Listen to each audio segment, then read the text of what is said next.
Attention au départ. Oh là là, j'ai failli rater mon train. Direction Enghien-les-Bains avec un super comité d'accueil comme vous le voyez. J'ai été contrôlée 3 fois en moins de 20 minutes, c'est assez incroyable. Bref, créé en 1850, Enghien-les-Bains est l'unique station thermale d'Île-de-France. La mairie est assez décevante, mais pas son parc comme vous le voyez qui est juste derrière. Le centre-ville est également très agréable, avec l'église Saint-Joseph et à quelques pas ce magnifique trompe-l'œil. Enghien-les-Bains se situe dans le Val d'Oise et compte 11 000 habitants. Ces rues qui entourent l'église sont pleines de charme et de couleurs, même sous la pluie. Après tout, c'est presque de circonstance. J'entre à présent dans un des nombreux jardins de la ville, avec le casino. Je poursuis ma visite, regardez cette magnifique maison et cette rue si agréable, si verte. Et regardez un petit peu tous ces palmiers. La ville a été de nombreuses fois récompensée justement pour la qualité de ses espaces verts.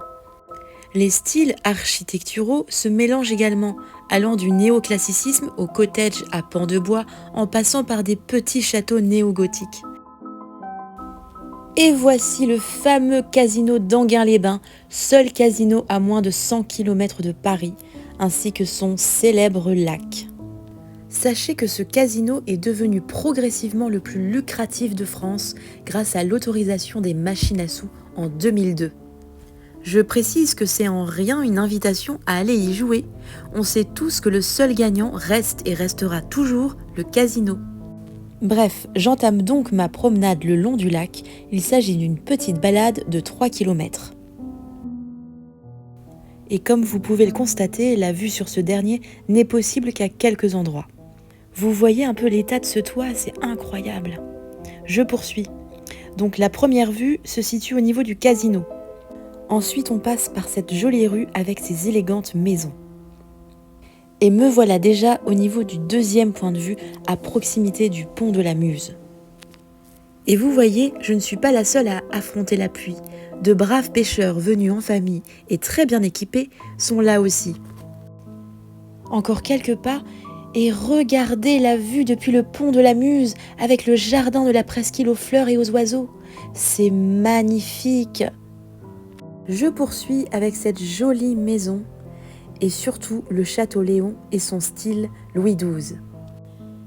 Et j'arrive déjà au niveau du troisième point de vue, la promenade Éric Tabarly, hommage rendu à ce célèbre navigateur et marin français mort en mer d'Irlande en 98. Je vous laisse admirer ce magnifique panorama. Je me dirige à présent vers le dernier point de vue, et pas des moindres.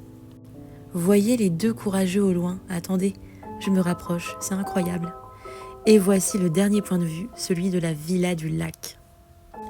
Je n'ai moi-même pas leur courage, donc je fais demi-tour évidemment. J'ai une dernière chose à vous montrer. La villa Mon Rêve construite pour les curistes. Il est temps pour moi de regagner la gare d'Enghien-les-Bains. Je valide évidemment mon pass. Alors mon seul regret n'est pas la pluie, mais celui de ne pas avoir pu filmer le bâtiment des thermes, car Enghien, c'est quand même une station thermale. Et en moins de 15 minutes, me revoilà à Gare du Nord.